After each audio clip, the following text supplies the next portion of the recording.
আসি। এখন হলো তারা নাকি পুলিশ হত্যা তদন্ত শুরু করেছে, পুলিশ মারছে কে।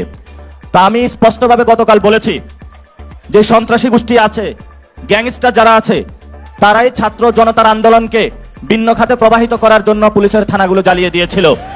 করে কি শুধুমাত্র জুলাই যোদ্ধা নাকি উপদেষ্টাদেরও কেউ কেউ ফেঁসে যেতে পারেন, যার কারণে সবার চোখে মুখে একটা ভয়ের, একটা আতঙ্কের পরিস্থিতি তৈরি হয়েছে।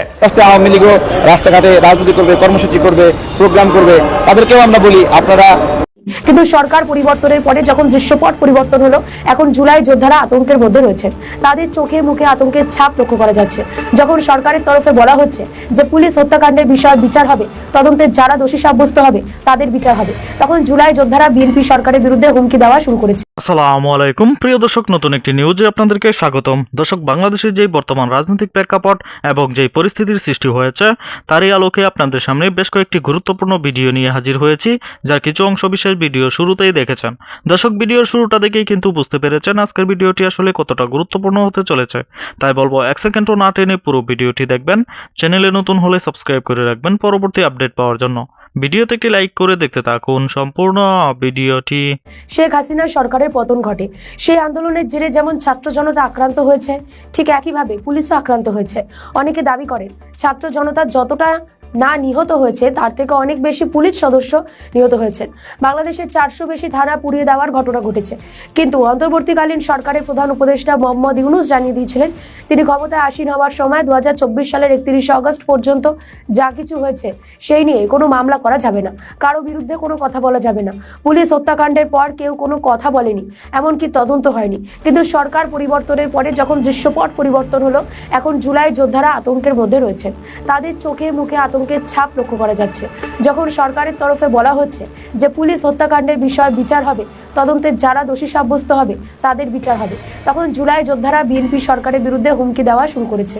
এমনকি ফের রাজপথে নামার আলটিমেটাম দিচ্ছে। নাহিদ ইসলাম এই নিয়ে বিস্ফোরক মন্তব্য করেন। তবে কি সামনের সারির ছাত্র নেতারা যেমন সাহিদ, হাসনাত, সার্জিসরা ভয় পাচ্ছেন? সরকারের পক্ষ থেকে জানানো হয়েছে যে পুলিশ হত্যার বিচার হবে, তদন্ত হবে। এই ঘোষণা যখন সরকারের পক্ষ থেকে এলো, তখন একটা আতঙ্ক তৈরি হয়েছে। যারা তথাকথিত জুলাই যোদ্ধা নামে পরিচিত, তারা মোহাম্মদ ইউনূসের আমলে বিভিন্ন টক শোতে খোলাখুলি বলেছেন যে যদি আমরা পুলিশকে হত্যা না করতাম তাহলে আমরা বাঁচতাম না। তারপরও অন্তর্বর্তীকালীন সরকারের তরফে কোনো ব্যবস্থা নেওয়া হয়নি। যখন এমন স্বীকারোক্তি উঠে আসছে, তখন নতুন সরকার সিদ্ধান্ত নিয়েছে পুলিশ হত্যার বিচার হবে।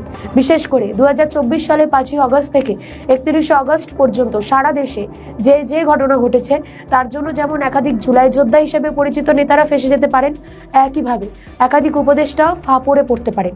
এ বিষয়ে এক জুলাই যোদ্ধা তথা এমপি নাহিদ ইসলাম বলছেন, শুনলাম পুলিশ হত্যার বিচার হবে। যদি মীমাংসিত কোনো ঘটনার পরিপ্রেক্ষিতে সরকার ব্যবস্থা নেয় তাহলে আমরা রাজপথে নামতে বাধ্য হব। এখন প্রশ্ন, কোন প্রেক্ষিতে তিনি মীমাংসিত ঘটনা বলছেন? আদৌ কি মোহাম্মদ ইউনূস এই ঘটনাগুলোর বিচার করছেন?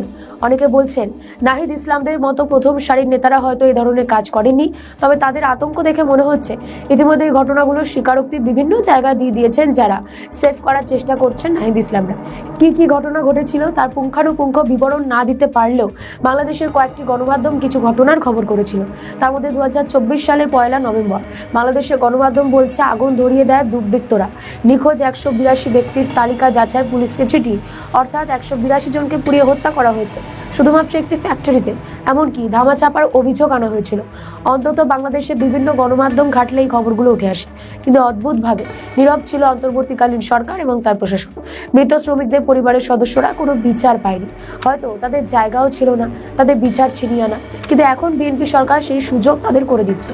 আরও একটি উল্লেখযোগ্য বিষয়, 2024 সালের 24 আগস্ট ফরহাদ মার্জার বলেছিলেন দেশকে ইউরোপ বানাতে 5 বছর লাগবে না, অর্থাৎ ইউনূসের আমলে দেশ ইউরোপ হয়ে যাবে।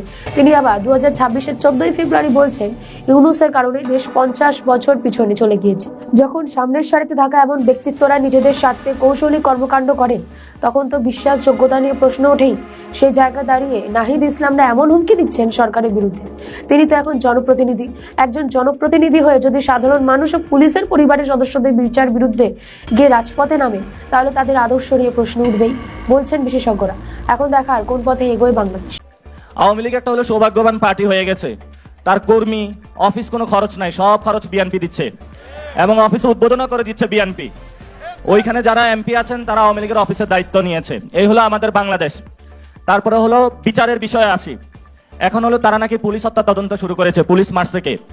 তা আমি স্পষ্টভাবে গতকাল বলেছি যে সন্ত্রাসী গোষ্ঠী আছে, গ্যাংস্টার যারা আছে, তারাই ছাত্র জনতার আন্দোলনকে ভিন্ন খাতে প্রবাহিত করার জন্য পুলিশের থানাগুলো জ্বালিয়ে দিয়েছিল। আমি আন্দোলনের সময় এই যে বাড্ডা থানা কারা জ্বালিয়ে দিয়েছিল, যদি সেই সময় ইতিহাসগুলো উন্মোচন করা হয় তখন আমরা দেখতে পাবো যে এই সকল খুনি সংগঠন রয়েছে এবং বিভিন্ন জায়গা গিয়ে তারা আশ্রয় গ্রহণ করেছে, তারা এইসব কর্মকাণ্ডে সংযুক্ত ছিল। বাংলাদেশের যারা ছাত্র জনতার গণ অভ্যুত্থান করেছিল, আমরা যদি মারতাম তাহলে একটা বাংলাদেশে আওয়ামী লীগ থাকতো না। আমরা আইন এবং বিচারে বিশ্বাস করি। আমরা হলো সালাউদ্দিন ভাইয়ের মতন মবতন্ত্রে বিশ্বাস করি না। আমরা হলো বিএনপির মতন মবতন্ত্রে বিশ্বাস করি না। যারা মব করে নির্বাচন কমিশনে আপনারা দেখেছেন, দ্বৈত নাগরিক এবং ঋণ খেলাপি, এই যে ঢাকা 11 আসনের বিশিষ্ট সন্ত্রাসী সাহেব আল্লামা কাইয়ুম সাহেব, আরেকজন সন্ত্রাসী আছেন ঢাকা 10-এই তো মনে হয়, ওনার নাম যেন কি, আল্লামা রবিউল ইসলাম চাঁদাবাজি, খুনের আসামি। ওনাকে হলো রেলঘাট, নৌবাহিনী সবকিছুর দায়িত্ব দেওয়া হয়েছে। তো ওইখানে বাংলাদেশের সবচেয়ে বড় চাঁদাবাজি চলে, কিন্তু তাকে দায়িত্ব দিয়েছে এটা। এই জন্য হলো বাংলাদেশে গণ অভ্যুত্থানের পর যখন দেখেছিলাম আমরা বাংলাদেশটা একটি নতুনভাবে গঠন হবে, আর তারা এখানে হলো দিল্লির একটা হলো নাটকের যাত্রা এখানে বসাইছে, যেই যাত্রকের প্রডিউসার হলো তারেক রহমান, আর এখানে অভিনয় করছে চাঁদাবাজ সন্ত্রাসী দুর্নীতিবাজরা।